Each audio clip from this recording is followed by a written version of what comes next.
Welcome, everyone, to the Change Starts Here podcast. I'm your host, Dustin Odham. On this week's episode, we welcome Chris McChesney, who is the author of the 4 Disciplines of Execution book. And if you've listened to this podcast for a while, you probably know my story.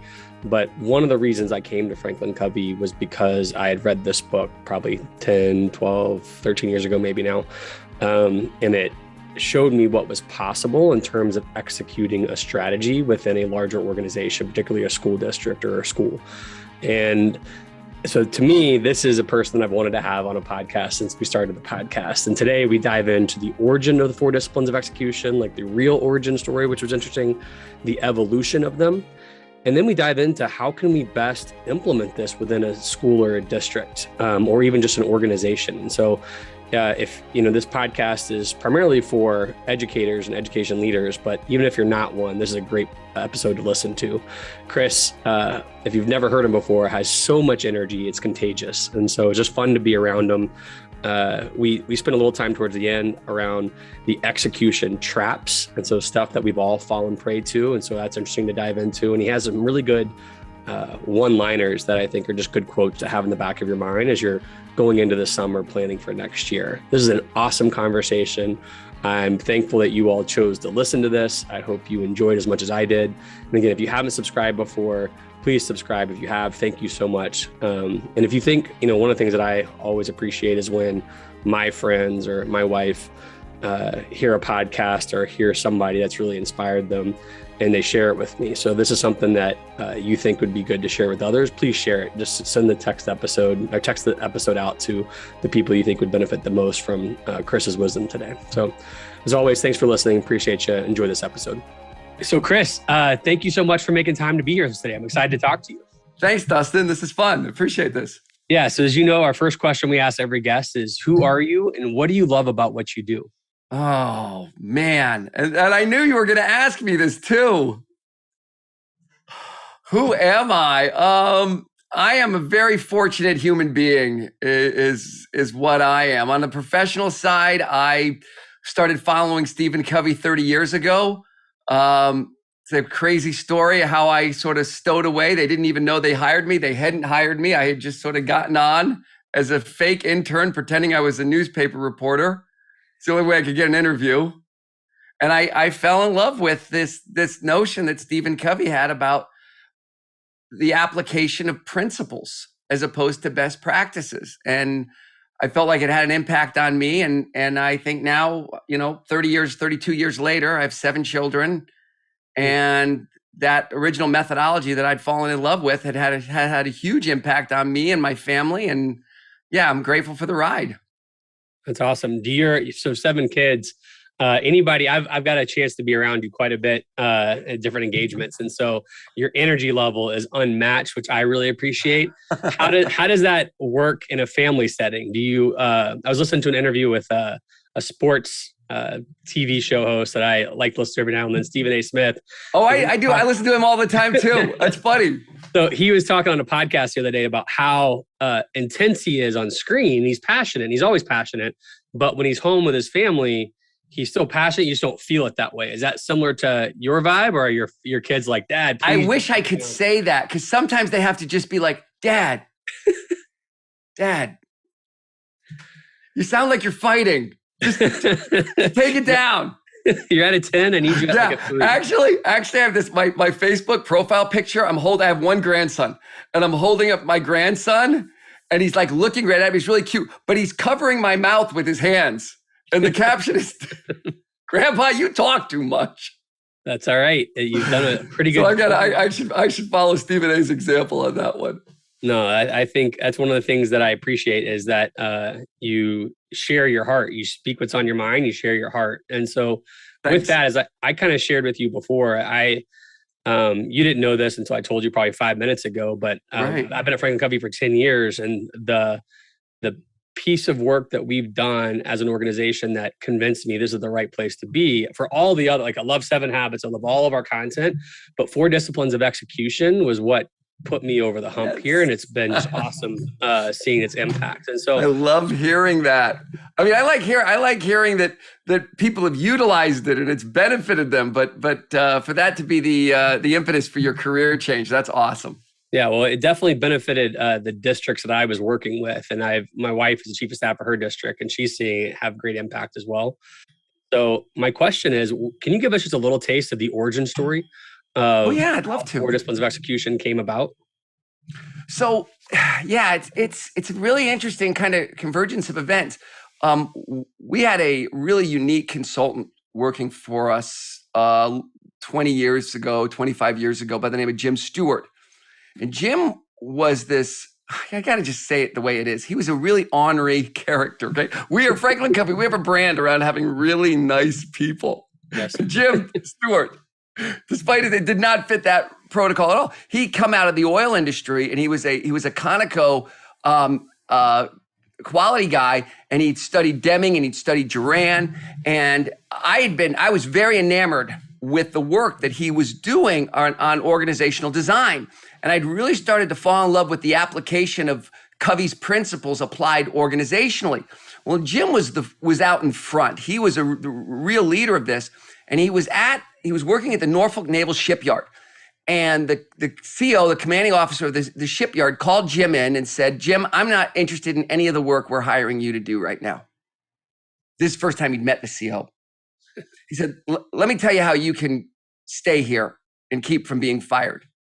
Get my goals to the deck plate in the next 2 months. I have these critical goals. I'm not getting any traction." And so it forced Jim to really think about, okay, how do you drive strategy? Now, this conversation's going on with Jim's biggest client. At the same time, Bob Whitman had become our CEO. Bob Whitman had become friends with Ram Charan, the author of What the CEO Wants You to Know. He had just written the book Execution. It was the first book that had been written on execution. And he was advising Bob, and he asked Bob 2 questions. His first question was, and it was actually Bob and I think some of the members of the executive team. He said, "Bob, what do leaders struggle with?" He said, "You're Franklin Covey. Your whole business is developing leaders. Do leaders struggle more with strategy, or do they struggle more with execution?" And they said, "Well, they struggle more with execution." And then he said, "Well, second question, what do we educate leaders in?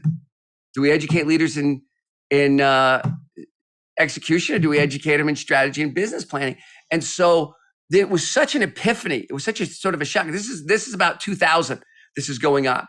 So Jim's having this experience and Bob's having this experience. They start talking, and this starts to culminate in this work, in this idea. At the same time, Mark Josie and I were in the Southeast, and we had read Jim Collins's work on Good to Great, and a hedgehog idea and a hedgehog concept. And Mark kept pushing me on this. And the idea that emerged in our minds was strategies that require a change in human behavior. We have a unique set of tools and principles. So anyway, so there's all these sort of things that were sort of coming together. Yep. And Mark and I decided that we liked this early. It was sort of in its embryonic stage. We liked this execution stuff, a little like you, Dustin, right? You were drawn to it. Right? They say, you know what? There's a great quote. It's better to fall in love with a problem than to fall in love with a solution. Yep. You fall in love with a solution, you're instantly limited, right? You fall in love with a problem, you'll continue to innovate and work it. And I didn't know that quote at the time, but we had sort of fallen in love with this problem of strategies that require a change in human behavior. And so we called Jim. He was living in the West Coast, and we said, he's too ornery to have a family. We didn't know that for sure. We were pretty sure. He probably doesn't have a lot of strings. And in one phone call, we got him to move back to Atlanta. And we said, "We'll get you all the work you can handle." And so for 5 years, I was basically just trying to understand what this brilliant savant consultant understood. And there was a lot of research that was going on. But for my part, I was trying to codify subconscious competence. Yep. You've ever been around somebody that's really gifted? And I would watch him every day work with these executive teams. And they'd be my clients. I'd try and say something. He'd tell me to shut up. And I would. Right? And one day I sat down with Jim and I mapped out, "Jim, here's what you do. When it's a functionally diverse organization, this is how you deconstruct goals. And when it's a multi-unit operation, this is how you do it. And this is what you do here. And these are your characteristics for a lead measure. And he said to me, this is a career highlight. He said, this is the first time that I've seen anything that makes me believe in the notion of subconscious competency. Mm. He said, because you're absolutely right. This is exactly how I do it. And I didn't know that that's what I was doing. And so we were experimenting. Part of it was learning with the clients. I mean, the research, to be honest with you, was a very small part. Part of it was learning from the accounts and watching these very senior leaders apply these principles. The other part was just watching Jim. And then this hypothesis sort of boiled out of about 3 or 4 years of work that went on to become the 4 disciplines of execution. Sean Covey had a huge role in this, by the way. Sean was the one that cracked the code. Sean and Jim worked very closely together. And Sean was really great at sort of encapsulating it. He got the 4th discipline, created cadence of accountability. It's completely Sean's work. So anyways, there was a lot of input, but it really was, I heard a great expression that any answer to a complex problem is always the byproduct of trial and error. Mm. And this was no exception. So I don't know if that's more than you wanted, but that's how this thing got off the ground.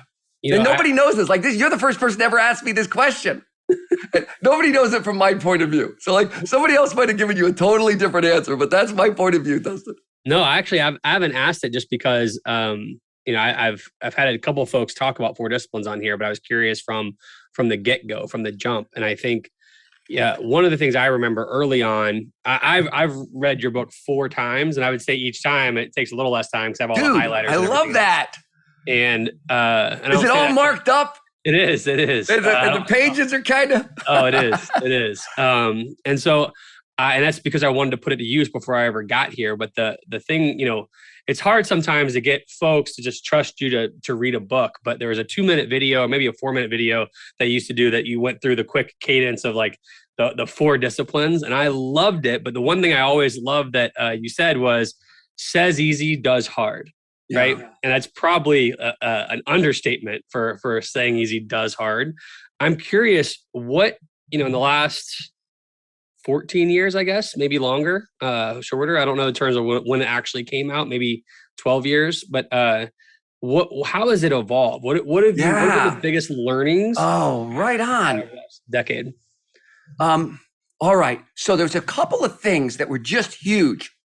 One of them was the whirlwind.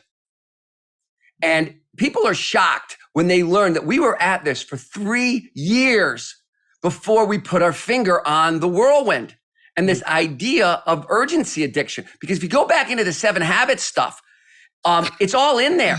Like Covey talks and Roger Merrill, they talked all about, the Eisenhower diagram and the difference between importance and urgent and the PPC balance. And it's all in there, but we weren't thinking that way. And it wasn't until Jim Hewling was talking one day and he was talking about how people in an organization hear strategy, what they actually hear, and their struggles in their world and what's going on. And the more we start talking about it, we realize this is a force. Like it was like a fish discovering water. Like it'd been there always. And then the more we started talking about it, everybody resonated with it. And there was this thing. So that was one. So one of the early ideas was it's not about executing a goal. It's about executing a goal in the face of this other force, which is the energy required to maintain the operation. Can you execute in the face of the 100-mile-an-hour whirlwind? So that was one big key pivot point that started to inform what we were doing. The other one was this. We made a conscious choice that the disciplines would not be an overarching operating system. In other words, the 4 disciplines are not the tools you use to run the overarching system. Like you don't wrap it around the whirlwind. You don't wrap it around a lot of things that you can do with the stroke of a pen. That the 4 disciplines was an acute treatment. And that you aim it at the breakthrough. You aim it at your strategic bottleneck. And that was huge. Matter of fact, if you look at 4 disciplines and compare it to other execution methodologies, this is the fundamental difference. The reason why there aren't 75 books on execution like there are 75 books on strategy, because it unravels on people. Like even when you try and get into like the Rockefeller habits, like they try and create one system to wrap around the full body of work. And that's not how we defined it. I think the most important thing we did was to really look at the disciplines as a way to create the rate of focus, disproportionate energy on a key priority. I would say Whirlwind and that were 2 of the biggest ones. The evolution of lead measures was huge. Moving the scoreboards online was huge. And then this constant trial and error, iteration, variation in natural selection of clients informing us, hey, the wigs don't have to be all on an annual basis. And this is how you engage the front line with a wig huddle instead of a wig session. And so this body of work really came from this living laboratory of 4,000 at-bats. Yeah. How do you help people? One of the things that I've discovered, like just working with educators who have, tried to enter your world, I find that a couple of things are challenging is that when they just try to choose their wigs or their lag measures, they want to choose like 5 things. Right? They want to choose 10 things. Yeah. And it gets even harder. So I'm asking a probably complex. I'm teeing you up because it's a complex. Yeah. I love this. This is where it starts. So when if you were a superintendent I was working with, like God, feeling a lot of pressure over here. We've got to have this academic goal. Then I'm feeling a lot of pressure over here for my facilities. We've got to have this facilities goal. And so you're getting all of these. So that's 1. How do you narrow it down? And 2, the lead measures are so hard depending on where you're at and depending on the levels that you have within an organization. So I'm just curious. I don't need you to solve it. Yeah, you want to know what's interesting about what you just said? You just threw 2 questions at me. There's one answer to both questions. At least both questions are related around what I consider to be the biggest mistake in the application of 4 disciplines. And it's also the biggest difference you'll see in the first and second edition of the book. So between the first and the second edition of the book, there were some common areas where leaders struggle, and you just explained them.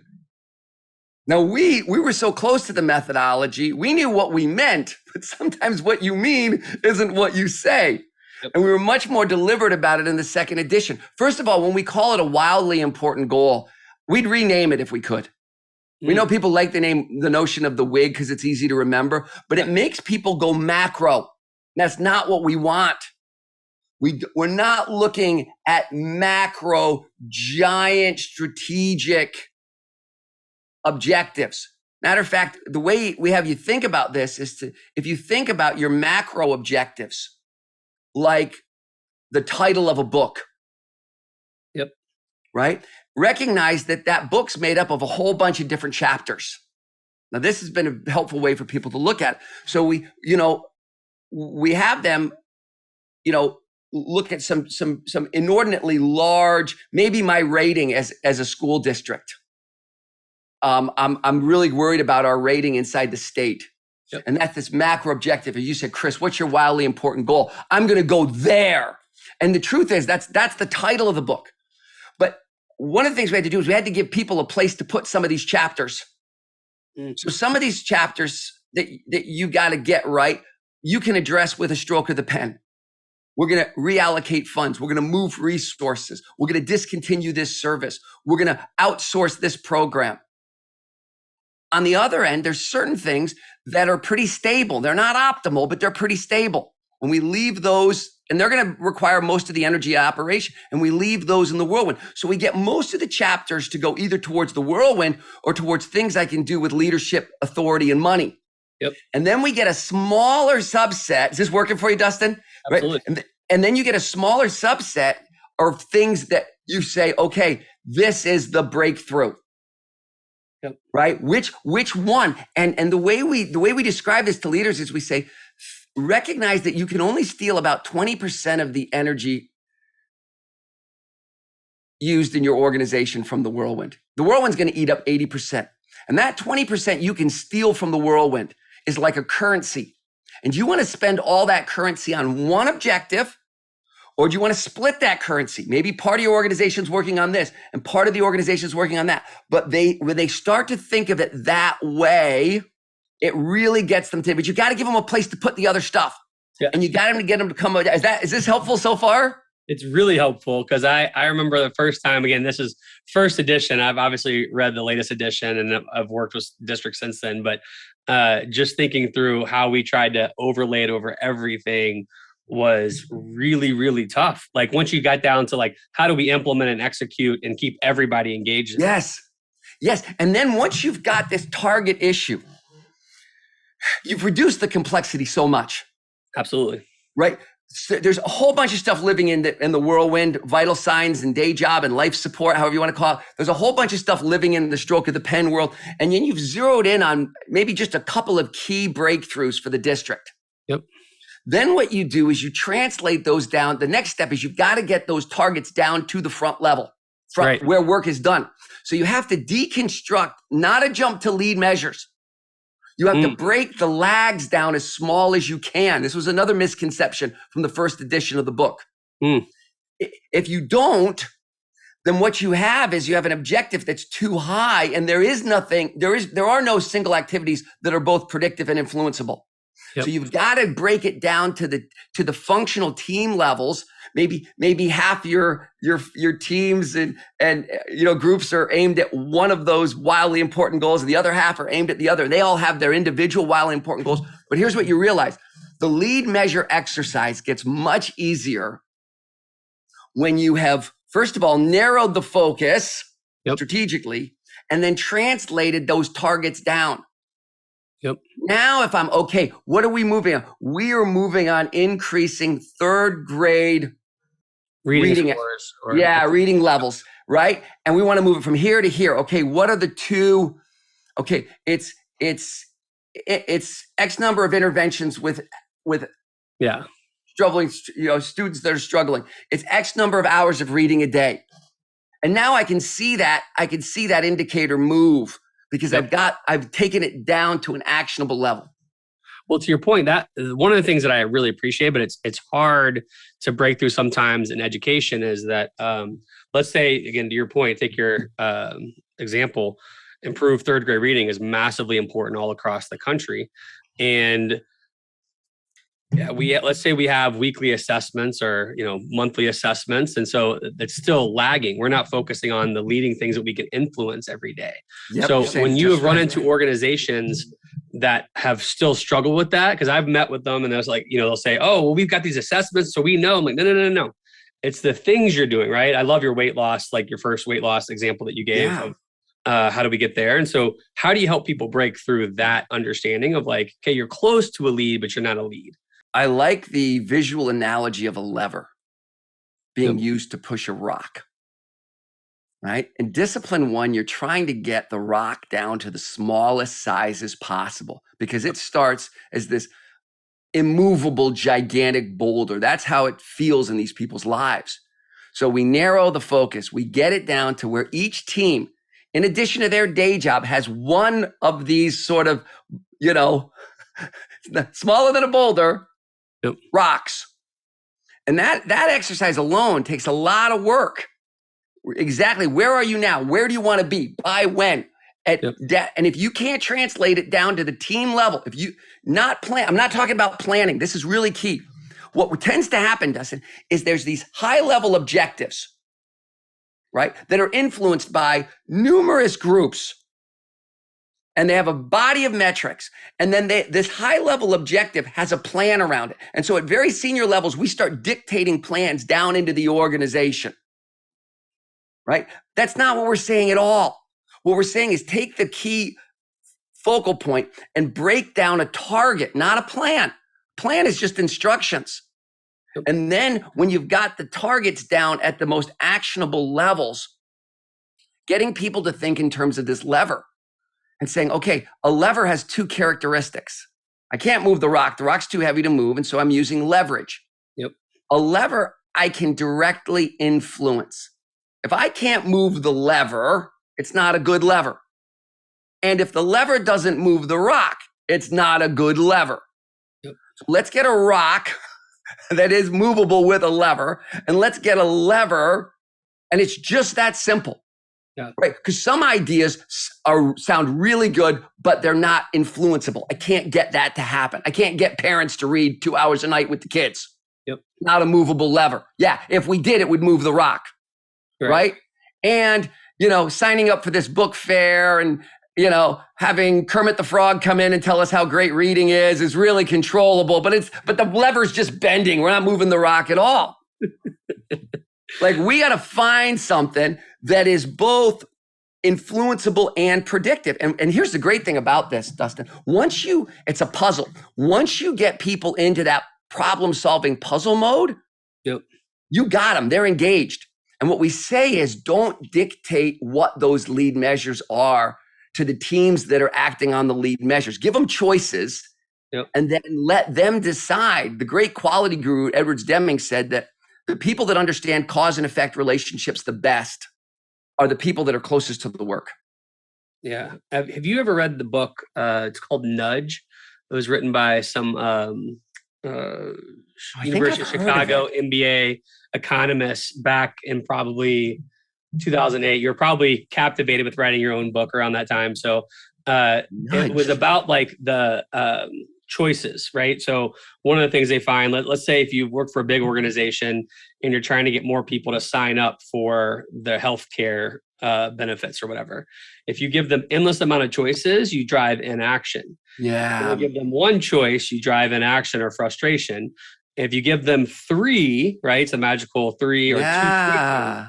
You then have engagement, excitement, and they feel like they have choice, right? So and so I was curious when you were saying, come with them with choices. Do you have a recommendation for the number of choices if you're a senior level person coming down that you would give? It's very interesting. When you first said nudge, you really got my attention, because one of the observations we've had is the power of small wins. Like the value of not trying to eat the whole elephant, but winning at what you pick, and helping the organization recognize we can pick targets and we can move them. In terms of the choice thing, we have absolutely seen what you just say. And so a lot of times, we're looking for two good lead indicators, usually as a rule of thumb. Sometimes we'll use three, but that gets hard to track. And we'll typically give them a half a dozen choices, or like to. A lot of times you can't come up with half a dozen. We have different brainstorming exercises that we use, but yeah, we want to keep the options down to sort of a finite number. And that, by the way, what also helps that is getting real specificity around the lag measure. Right. Not trying to tackle the whole thing. That's what overwhelms people.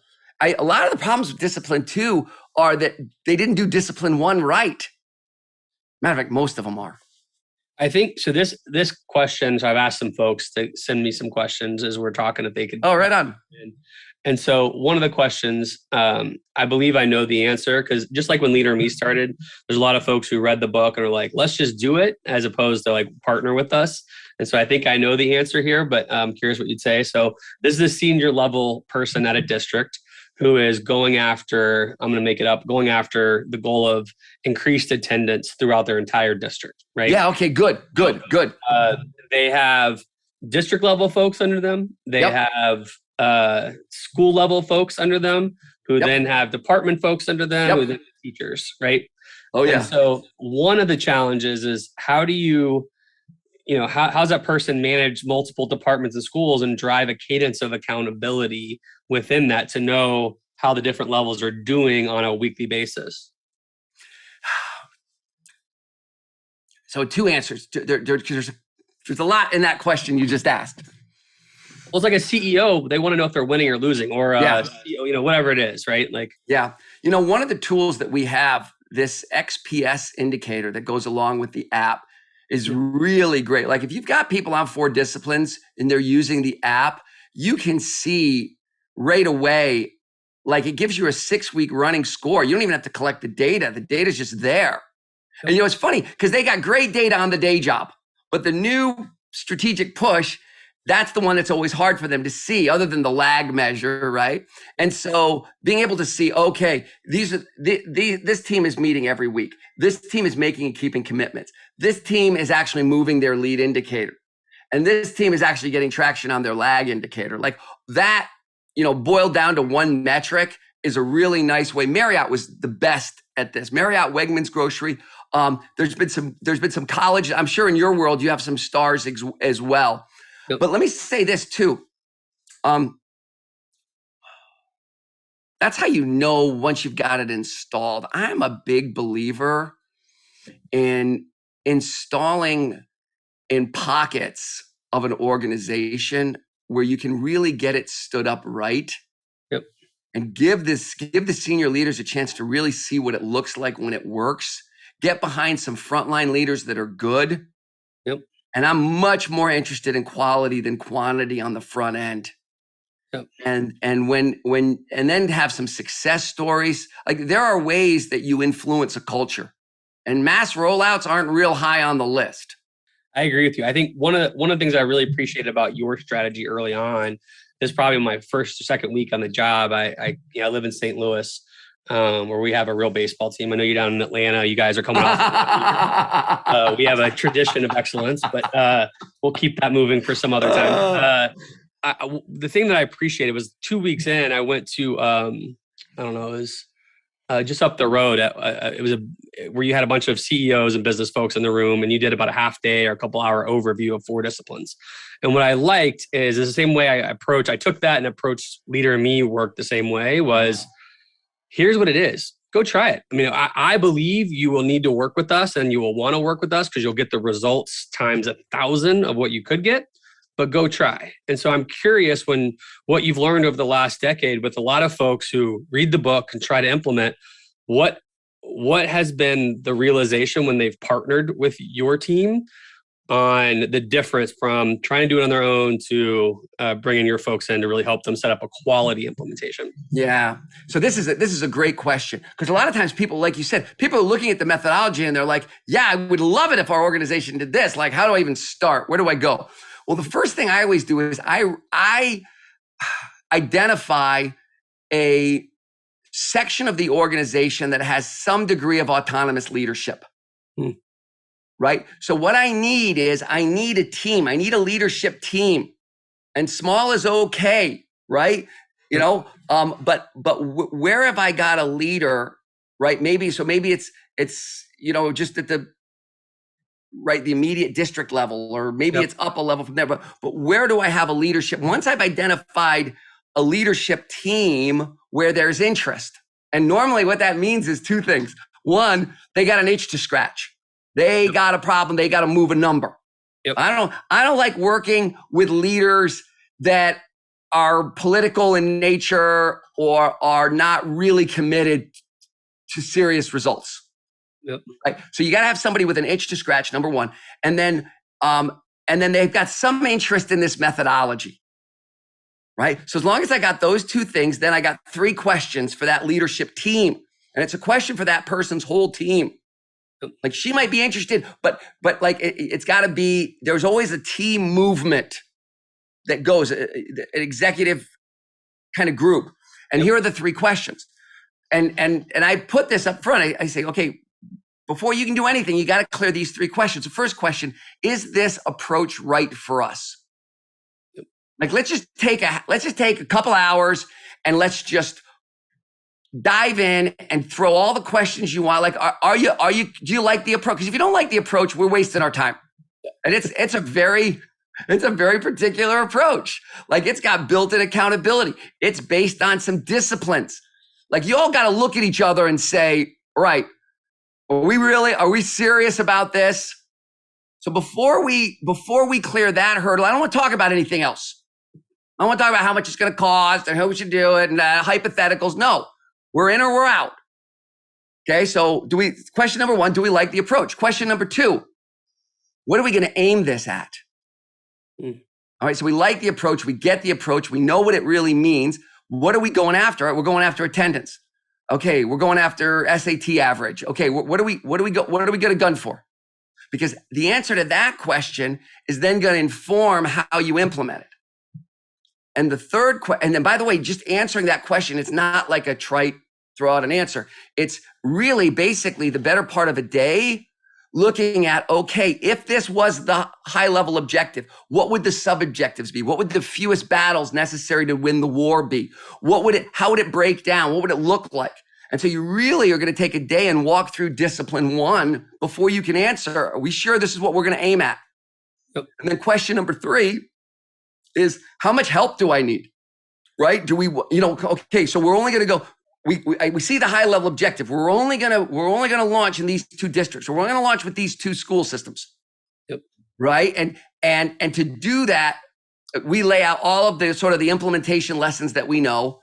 And then we let them sort of guide us based on our implementation principles. But if we can get people working in that sort of sequential, is it right for us? What are we going to aim it at?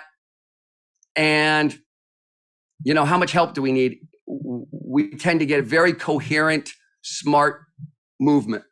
Yeah, absolutely. So when I listened to your podcast that you had for 4 disciplines. And so one of the episodes, actually you turned it into 2 episodes, were about the traps. And so I don't need you to turn this into 2 episodes for us, but I am curious. Right. Not that I wouldn't want 2 episodes, but I want to honor your time. But I do like. I'll do another one. I don't care.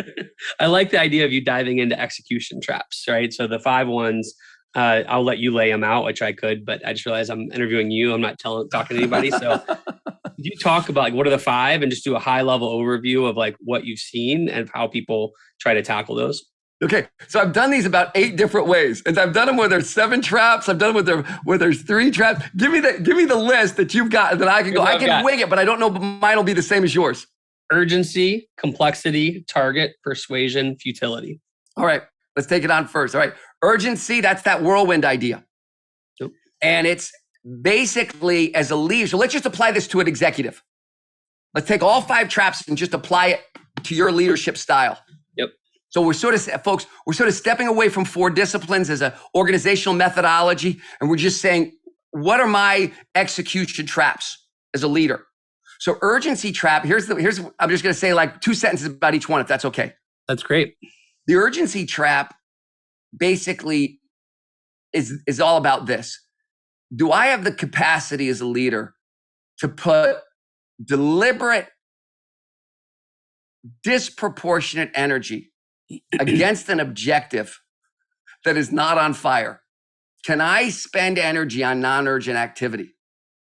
If you haven't developed the capacity to do, Peter Drucker's first work was really about this. The effective executive is really about this ability to move beyond the maintenance mode. Yep. So that's if you feel like weeks are going by and you're not getting any closer to key priorities, but yet everybody's as busy as they can be, it's the urgency trap.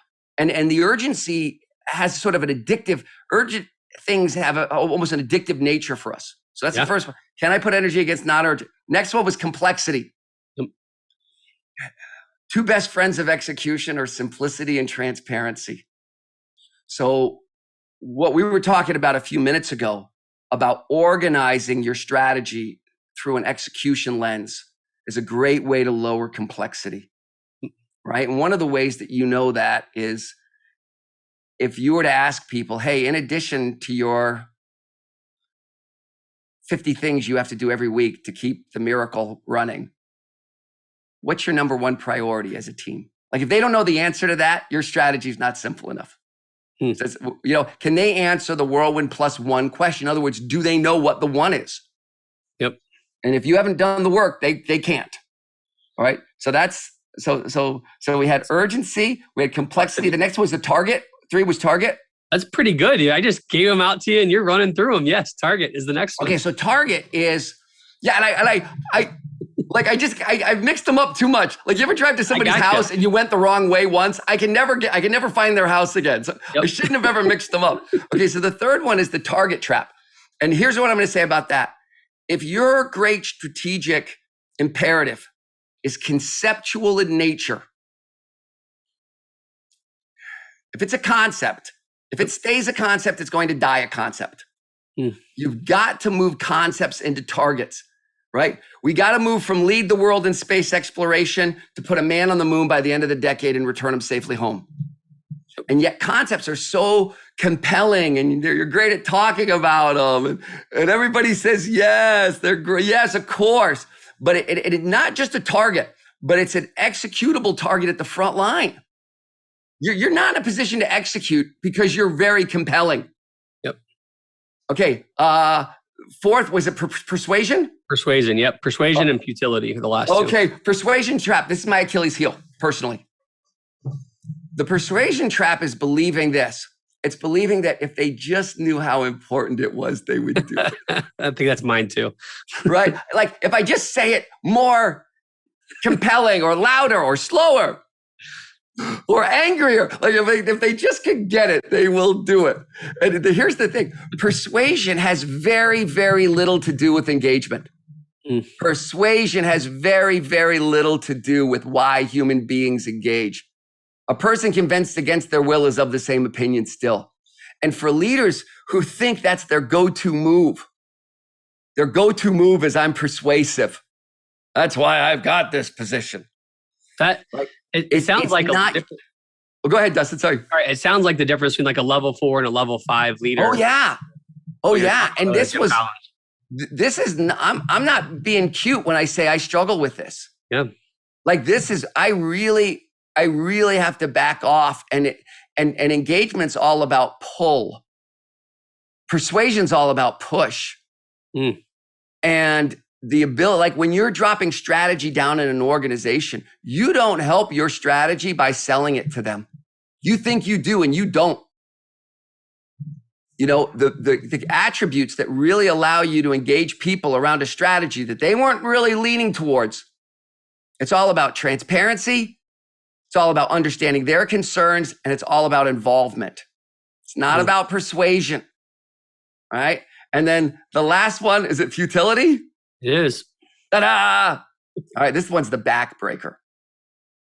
And matter of fact, 20 years in this field has been nothing but self-loathing for me. That's all it is. Like Jim Hewling, my partner, he's so good at all of this. And I am so bad at all of this that I sometimes I think I relate to people because I stink at this stuff. It doesn't come natural at all. Yeah. That's why I love it, right? Because matter of fact, the Dallas Morning News, when the 4 Disciplines came out, it was a much bigger hit than we thought it would be. And the Dallas Morning News interviewed me about it. And we went out to dinner and it was cute. And then afterwards, the headline of their article read, because I told them about being a hyperactive kid and having ADHD as a kid. And the headline of the article is, Ritalin kid teaches organizations to focus.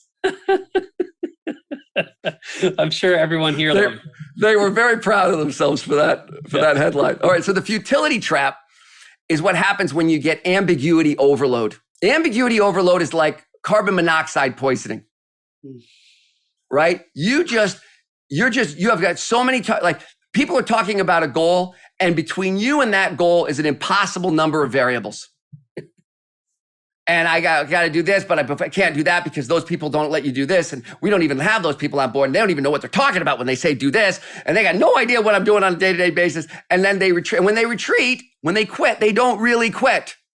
They just go back to the day job. Yep. Oh, and what's worse is they tell you they're on board. And by the way, burnout, you want to understand burnout? It has very little to do with how hard somebody's working. That's what they'll talk about, the overwork. No, they're not. Burnout, spend some time talking to somebody that's really burned out, and what you'll hear is futility. The work doesn't matter.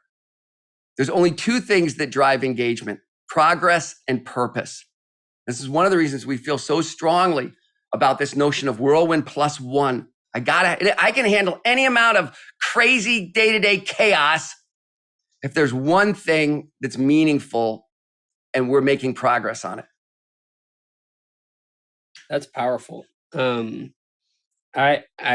we end every podcast. I could go off for about 2 more hours, but I promised I would have a stop sign at the end of this hour. And so We have I like doing this with you because you've been down the road. You're not like, Chris, tell us what the 4 disciplines of execution are. Like, I gotta say that one more time. Like, no. I really like that you're just like, you're a user, man, like hardcore. I love this. I think, one of the things that I find, I think it's only a matter of time before the superintendents across the country are beating our door down for this type of work, because I think this is what we're all trying to solve. And to your point, I think that, would you say purpose plus progress, right? So purpose plus progress. Like, I think that's probably what got me so caught up in the 4 disciplines is right that on. I was an athlete my whole life. And so I like scoreboards. I want to win. I want to see progress. And so like, I love the purpose of our organization, but it was like, how are we making progress with the other, as we're doing the work? 4DX, I feel like also does purpose and progress, which I really appreciate. Yeah. And the one way to say it, and going back to the athletic thing, is it has to feel like a winnable game. That's progress. And it has to feel like a high stakes game. Right? So it doesn't have to be some giant social justice, change the world. No, it's just got to matter. Maybe just to those kids or to those families. But it's got to mean something. Yep. It's got to feel, it cannot feel, staying with athletics, sorry, it cannot feel like preseason football. Yeah. Like you mentioned baseball. I can't stand baseball. Like that's good. You live in Atlanta. I like to play it. I like to play it, but I can't watch it. But I'm a hardcore football fan. So all summer, like right now, I'm in drought. Basketball's over and I gotta sit through your baseball for another couple of months and just killing me, right? And then finally there'll be some preseason NFL game on. I'm like, yes, finally. And in 5 minutes, I'm like, I can't watch this. Yep. A low stakes game. You don't get engagement in a low stakes game. Come playoffs, people are wearing the merchandise. Oh yeah. They don't even know football and they're wearing them. Like high stakes and winnable. That's all right, awesome. So you're going somewhere, and I could talk to you forever just because this is no joke. I mean, I am so thankful of the work that you and your team have done because it's changed the trajectory of my life, and I think changed the trajectory of a lot of organizations. And like I said, within education, I firmly believe, I've been talking the last several months with different superintendents or different organizations that have been peeking over the fence at this. Yeah, your results are fantastic. Well, no, it might be, matter of fact, your world might be the best application for this methodology. Yeah, I can't speak for the enterprise side because I've been in education since I graduated college, even though majored in finance. Thought I was going to go work in management consulting, and I've been in education for 20 half the people working with me started in education, so it's okay. Yeah. So anyways, we close out with similar questions for everybody. The first question is, what's a habit or discipline that you use every day in your life to be the best version of yourself? So whether it's to have the energy you need, the focus you need, or whatever. I have some, but can I share a weekly one instead of a daily one? Of course, share whatever you want. I have to have quality one-on-one time with my kids. And if I have a Rolodex in my mind, and if I have a couple kids together, it goes nowhere. I have to be it can be running errands, it can be getting breakfast, it can be anything. But for me, there are several of those every week. And whoever is the one that's like furthest away, I'm going to force them to do some one-on-one time with me. And I really believe this idea of whirlwind plus one. My wife and I decided that every one of our kids was going to have a winnable game that meant something. And once that happened, they have drama. Every teenager has a ton of drama. And we could have cast the Breakfast Club. Like we had we got the hippie, the jock, right? We got the brain and the nerd, and that's just the girls, right? But as soon as they had one aspect of their life where they were winning and it was kind of a big deal, it completely changed the way they handled the drama. And so for me, if I'm doing good on that Rolodex, I feel like I can handle other negative things maybe that happen in life. That's awesome. Yeah, I'm like you. I'm big. We have only 3 boys, even though it feels like a world right now. They're all eight, 6, Say it. What are the ages? 8, 6, and almost 2. Oh, you're right in it, man. Everybody keeps telling me that. Oh, but, dude, that's good stuff right there, man. And boys, oh my gosh. It's a bit of a frat house, but we love it. So you're talking about like the one-on-one again, the 8-year-old starting to understand that more. The 6-year-old, I'm starting to see it. Like, again, we don't probably have the depth of conversations that you're blessed to have with your kids. But like when I go somewhere with Noah or Luke, you can tell it's different. It means something to them. So if they're together, that's right.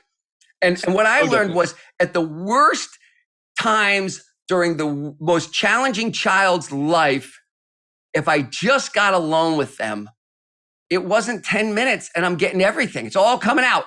Yep. But if I don't invest, I get jack. I don't get anything. Yep. Well, it's interesting given that, that's only, let's just take it 10 minutes. That's 30 minutes for me. That's over an hour for you. I don't know how you do it, but I like the fact that discipline, I'm going to have to incorporate that. So second one is, being an author yourself, I'm curious either of a book or a couple books that you've read in your life or recently that have really made an impact on you. For the first time, I finished a book and went right to the beginning and started over again. Wow. Have you read Atomic Habits? Of course. Yeah. I love it. Aptly named James Clear. That guy, he has got it going. We do not rise to the level of our goals. We fall to the level of our systems. He has created a seminal work. And it's the first time in the field of human development, I really feel like somebody's really moved the ball since 7 Habits. And I know there's been a lot of great work that's done, but really a game changer. Atomic Habits is a game changer. Oh, and I may do a third. I may go back again on that. Here's the other one. If you're a really serious leader, and you're being given massive responsibilities. Yep. There's a book by Ray Dalio called Principles. And wow, I was in that thing for 8 months getting through that. It's not an easy read. This is one of the most successful people in the world. Yep. And it's not an accident. He is every aspect of organizational leadership. He has thought through and ground down to what are the universal principles. So that is not light reading, folks, but it's really good stuff. I felt like a kid. I felt like a child reading that. Like, what? I have no business talking to people. Well, the next question I have for you. So thank you for those books. I do agree. I've not read Principles, but I've read Atomic Habits and suggested it for my whole team this year. Love it. I am curious what your answer is here. I had Stephen Amar on recently and had no idea what I was about to step into when I asked this question. So it's been a fun question. And Amar is awesome. I owe most of my career. He didn't hire me once. That guy hired me twice. I really owe MR. Well, he's been a huge blessing in my life recently. Amen. That's it. He is a human blessing. That's what that man is. Yeah. So I've always known it. I just didn't realize what answer I would get out of this question. So I'm just curious. There's no pressure on you to up them here, but when you drive, I mean, you live in Atlanta, right? So that's all you do is takes you about 3 hours to go a mile there. Anywhere, right? And so when you drive or work out, what's on your playlist? What kind of music? What kind of artists? What kind of songs? Oh yeah. Who do I like? Like I know all my kids. So I got my kids into my music taste, and now they have just given me I don't know the names of all, like Rah Rah Riot. More on the progressive. You know what? I'm gonna show you right now. I'm just gonna look it up. That's amazing. So as you're doing it, I'll tell you who the Kooks. Like I'm kind of more on the progressive side. Yeah. I'm gonna give you some names right now. Here we go. Because like I never see them when they come up. I know who they are, right? But Coldplay I still like. That was Stephen Amar's answer, by the way. Wild Party, Vampire Weekend. Yep. I still got some Paul Simon in there.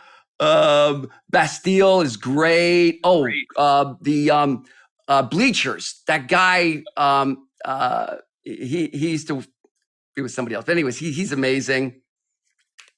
I love it. Well, so friends of yours, so Stephen MR, I didn't realize he was such a diehard Coldplay fan. He would go see them in concert multiple times. Oh, yeah. That was a new one. And then second, Not surprised. Meg Thompson's answer, who's a mutual friend. I love Meg. She's great. She's brilliant. I live in Philly and I listen to sports talk radio. Those are my two favorite answers so far. So thanks for playing that with us. We've got 1 minute. MR took me and Catherine Nelson to see Hamilton in Chicago. I did not know that. At about $600 a ticket. Yeah. You ever taken two associates out to the tune of $1,200? Well, Catherine, doesn't she live in Australia? Isn't she? Yeah. This is when she was back for a while. Oh, okay. And the three of us were in Chicago together. And he said, I got a surprise for you. It just opened in Chicago. Yeah. It was brilliant. What a guy. Awesome. Well, last question so I can let you get back on with your day. You're around, whether it's social media or just around thought leaders from your travels or just your friends. What's the best piece of leadership advice or change advice that you've had for yourself or as a leader that you've come across with that you just can't get out of your head and you want to share with people? And it could be something you've already shared because you've had some great nuggets today, but just something that's been on your heart a lot lately. It's this old exercise I used to do at Leadership Week. And I don't know if Covey started this or Blaine Lee, but it was a little exercise. And the punchline of the exercise was about a tomato plant and what you would have to do to grow this tomato plant. And could you guarantee, no matter how much irrigation and soil and everything else, could you guarantee that the tomato plant would grow? And all the leaders would say, no, they couldn't guarantee that it would grow. And then Covey would ask, why can't you guarantee me the growth of that tomato plant? And they said, well, because the life is in the seed. And it was really kind of an epiphany moment that, we don't control the growth of human beings. We're gardeners. We create the conditions for growth. But we can never forget that the life is in the seed. We're not managing that. It's not a machine. It's a living, growing thing. And so I think, is that leader the expression in my brain is just the life is in the seed. That's code for, okay, you're pulling up the flowers to look at the roots again, Chris. Yep. That's a good reminder. Well, Chris, this is by far and away exceeded my wildest expectations. Oh, dude, me too. I really enjoyed this, Dustin. I can't thank you enough for making time for us, and I hope we are passing it across again really soon. Anytime.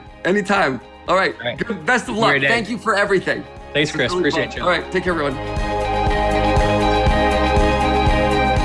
Please support us by subscribing to our YouTube channel, podcast on Apple or Spotify, and help us celebrate the beautiful, messy work of shaping human potential.